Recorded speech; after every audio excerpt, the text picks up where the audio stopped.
Kalau kita melakukan segala sesuatu, selalu sadar bahwa Allah ada bersama dengan kita. Insya Allah, man, kita jadi jauh lebih baik. Be a better person, better you.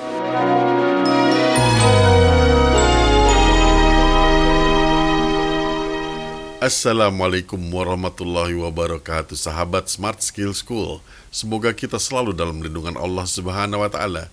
Selamat Idul Fitri, minal aidin wal faidin. Yuk kita sapa Ustadz kita yang sudah menanti ini. Ustadz, Assalamualaikum, apa kabar? Waalaikumsalam warahmatullahi wabarakatuh. Sehat, berkah, bahagia. Happy Idul Fitri, minal aidin wal faizin. Keren. Maaf lahir batin Ustadz. Maaf lahir batin. Ustadz, setelah 30 hari lamanya kita berpuasa, tarawih, itikaf, dan hal-hal baik lainnya, rasanya nyaman dan damai. Nah, bagaimana caranya kita bisa meneruskan hal-hal baik ini di hari-hari biasa yang penuh dengan ups and down dan tekanan-tekanan lainnya? Ya. Sedangkan kemarin hari pertama lebaran aja udah banyak yang berantem di jalan. Ini ada dua hal nih, bos. Ada dua hal. Yang pertama, emang kagak bisa. Emang kagak bisa kita mempertahankan seperti yang kita lakukan di bulan Ramadan. Nggak bisa. Kenapa nggak bisa? Karena bulan Ramadan emang bulan yang spesial, bulan yang mulia, bulan yang emang didesain oleh Allah agar kita mudah berbuat kebajikan. Ingat kan hadisnya waktu itu, bahwa di bulan Ramadan itu pintu sorga dibuka, pintu neraka ditutup, setan dibelenggu. Di luar bulan Ramadan kagak, men. Nah, jadi emang susah bagi kita untuk mempertahankan terus menerus seperti level kayak di bulan Ramadan, bener gak? Nah, itu bab satu. Bab dua, bener gak? Tapi kita harus terus berusaha, kan? Ingat gak waktu itu kajian kita bahwa ada puasa yang level syariat. Puasa level syariat itu adalah puasa level jasad dan nyawa kita. Nah, puasa level syariat ini cuman mulai pada saat subuh, selesai pada saat maghrib. Bener gak? Ini yang pertama. Dan yang kedua, puasa level syariat atau puasa jasad dan nyawa kita itu hanya mencegah dari 3 hal yang membatalkan puasa. Nggak makan, nggak minum, nggak hubungan suami istri. Mulai dari subuh sampai maghrib, jangan lakukan makan, jangan lakukan minum, jangan lakukan hubungan suami istri, bener gak? Tapi waktu itu kita juga ngebahas ada puasa untuk level ruh. Ini yang namanya puasa hakikat. Nah, puasa hakikat ini berbeda dengan puasa syariat. Di mana bedanya? Pertama, dia itu nggak mulai subuh, nggak berakhir maghrib, tapi dia berlangsung terus menerus, nggak ada titiknya. Oke. Yang kedua, bukan sekedar nggak makan, nggak minum, nggak hubungan suami istri, tapi juga tidak mengingat apapun selain mengingat Allah saja. Ilahi anta maksudi. Kita tetap kerja, kita tetap segala macam tetap, tapi semua kerja kita itu ilahi anta maksudi. Kita tahu kalau kita kerja itu gugurin dosa-dosa kita. Benar gak? Nah, itu dengan cara inilah sebetulnya kita bisa mempertahankan tingkat keimanan kita, ketakwaan kita di luar bulan Ramadan seperti di bulan Ramadan, walaupun nggak pernah bisa persis. Itu sebabnya juga kalau kita olahraga dong. Kan kalau habis olahraga capek itu lari atau gowes atau apapun, nggak boleh langsung berhenti, nggak boleh sudden stop, nggak boleh. Kita harus ada namanya cooling period, benar nggak? Masih tetap jalan pelan, masih untuk nurunin. Begitu juga dengan Ramadan, nggak boleh sudden stop, nggak boleh. Idul Fitri lo hajar tuh nggak boleh. Karena Rasulullah SAW bersabda, siapa-siapa yang menyempurnakan puasa Ramadannya dengan puasa 6 hari di bulan Syawal, maka dia ibarat puasa setahun penuh. Nah, ini juga namanya cooling off period itu loh. Jadi jangan langsung ujuk-ujuk berhenti lalu hajar lagi, jangan. Kita tetap seperti itu. Biasanya sih kalau di kalangan orang-orang tasawuf, ya 80%, 75% seperti di bulan Ramadan ini udah keren banget kalau bisa kita jaga terus trennya kayak gitu. Back to you, Fit. Nah iya Ustadz, iman dan kelakuan kita mesti dijaga terus. Dan akan banyak nih, habis nih undangan acara halal bihalal. Supaya jelas nih, apa sih sebenarnya acara halal bihalal ini Ustadz? Supaya nggak salah. Ini kalau ente ngomong sama orang Arab pening dengerin halal bihalal, kagak ada, men. Di dalam kitab-kitab mana juga nggak ada istilahnya halal bihalal, bener gak? Ini kejadiannya dulu, ini di Indonesia zaman Bung Karno dulu. Kan itu gontok-gontokan terus kayak sekarang dah pokoknya deh, rese bener gak? Gitu kan. Sehingga gimana nyelesainya? Bung Karno nanya lah. Kemudian oleh ulama-ulama kita dibilang udah bikin aja halal bihalal. Semua dosa-dosamu padaku aku halalkan. Dan semua dosa-dosaku padamu engkau halalkan. Nah, muncullah istilah halal bihalal. Walaupun dalam bahasa Arabnya juga pening halal bihalal bagaimana ya maksudnya. Tapi ini sebetulnya bukan ulama Indonesia itu, bukan orang Indonesia itu mengada-ada bid'ah apa segala, bukan. Ini ada dalilnya, Bos. Masih ingat gak? Yang Abdullah bin Amr bin As radhiyallahu an. Yang ketika itu Rasulullah SAW mengatakan ada calon sorga mau datang. Datang orang Badui. Besoknya Rasul bilang itu lagi, orangnya itu lagi. Besoknya Rasul bilang itu, orangnya itu lagi, benar gak? Sehingga kemudian Abdullah bin Amr bin As menghampiri orang tersebut dan mengatakan, aku mau nginep di rumahmu lah 3 hari. Dia mau mengetahui apa sih amalannya, benar gak? Udah pernah kita ceritain kan, ternyata nggak ada amalan yang dahsyat juga. Nggak ada sholat tahajud yang sampai kaki bengkak. Nggak ada hataman Quran yang sampai 3 kali dalam satu malam, nggak ada. Biasa-biasa aja. Setelah 3 hari, Abdullah bin Amr bin As pamit. Karena jadi tamu kan 3 hari, bener gak? Sambil nanya, ini sebenarnya apa amalan ente? Aneh lihat biasa-biasa aja amalan ente, bener gak? Kok sampai Rasulullah SAW 3 hari berturut-turut mengatakan engkau calon penghuni sorga? Maka orang itu juga kaget, bisa, bener gak? Kemudian orang itu mengatakan, mungkin ini yang menyebabkan Rasul berkata demikian. Setiap kali aku mau tidur, aku ingat-ingat siapa orang yang temui pada hari itu, dan aku maafkan satu persatu mereka, aku doakan kebaikan pada mereka, dan aku tidak punya rasa dengki kepada mereka. Ini wasari ila maghfiratum. Oh, bener gak? Kita harus udah maafin aja lah. Itu juga di Indonesia, makanya kita punya tradisi saling memaafkan. Karena bisa jadi kalau dosa yang kesalahan yang kita tahu persis salahnya, kan kita enak langsung minta maaf, bener gak? Kan banyak juga dalam hidup yang kita nggak tahu kita salah. Menurut kita itu nggak apa-apa. Menurut orang itu menyakitkan hati. Saya dah, ambil contoh dah, saya sendiri ya.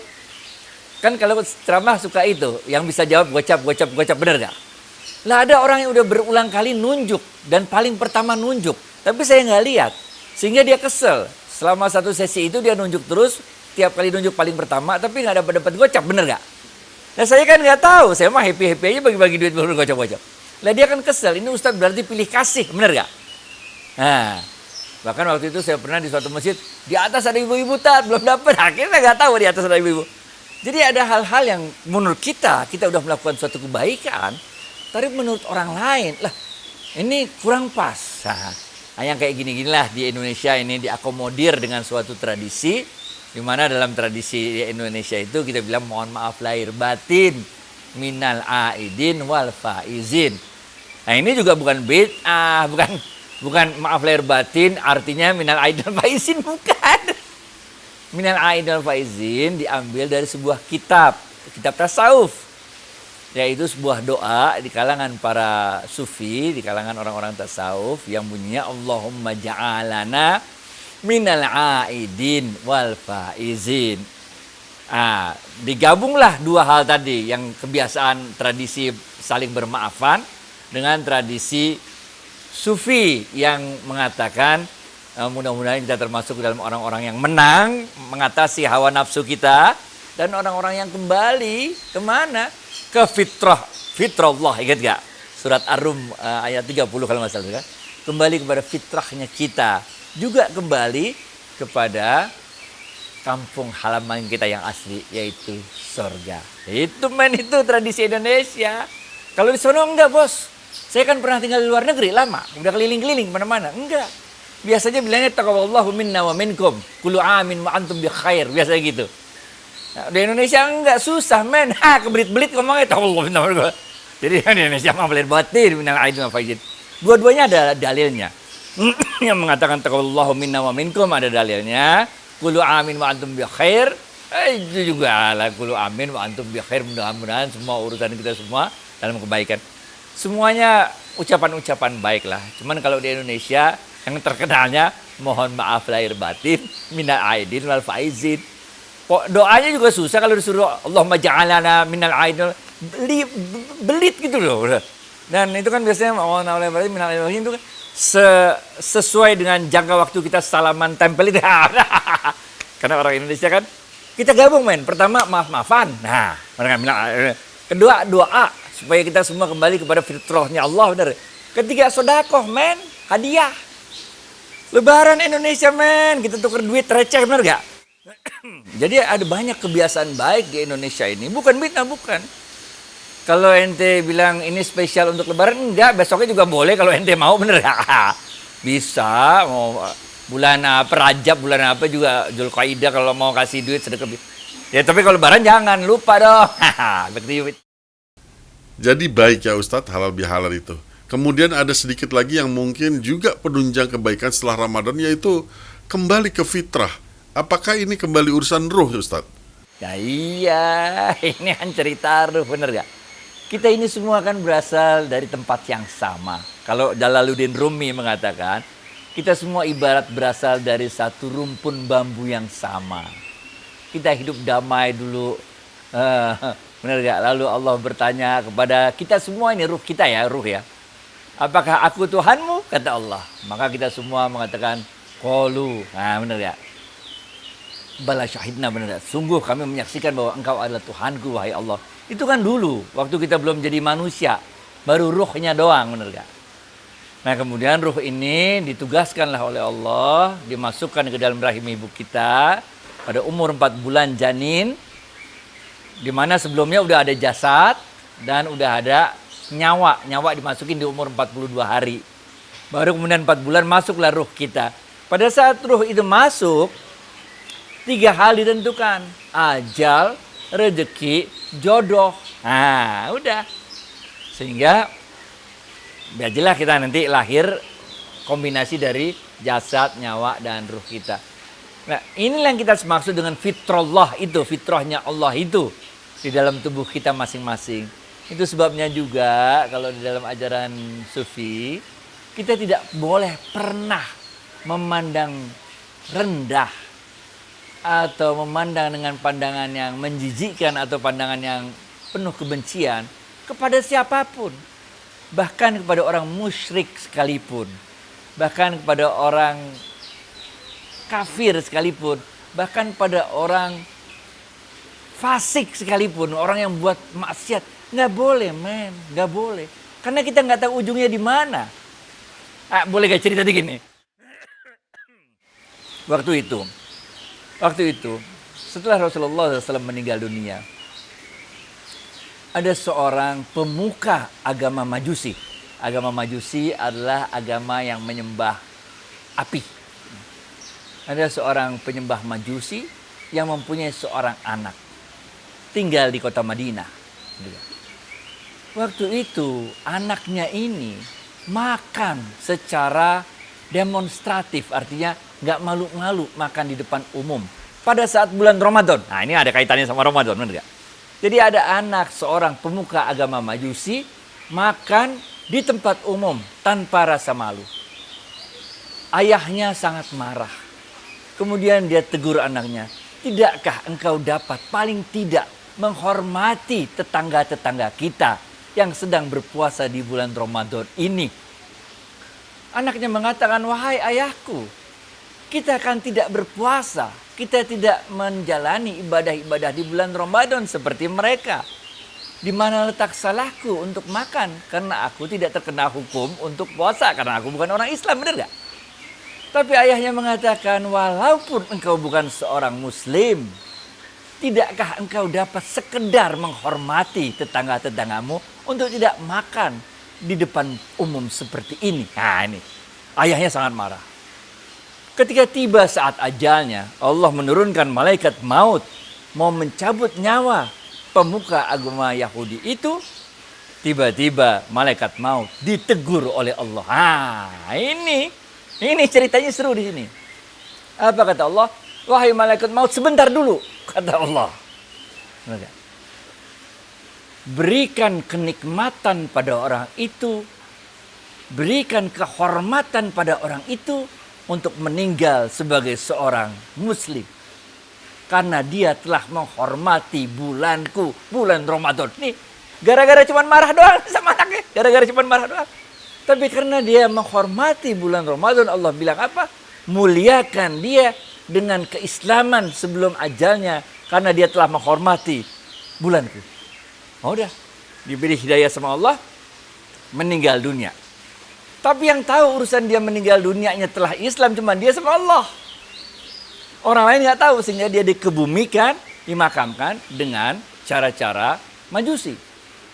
Waktu di akhirat, baru dah orang kaget. Ketemu di sorga. Lah, kok ente di sini? Ente kan Majusi. Ente kan nyembah api, kenapa bisa ada di sorga? Bener gak?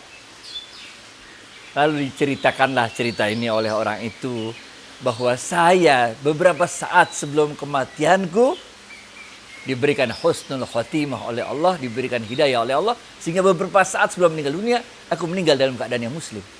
Ini ingat gak cerita kita di episode awal, bahwa kenikmatan, bahwa rezeki yang paling patut disyukuri itu adalah husnul khotimah. Ini.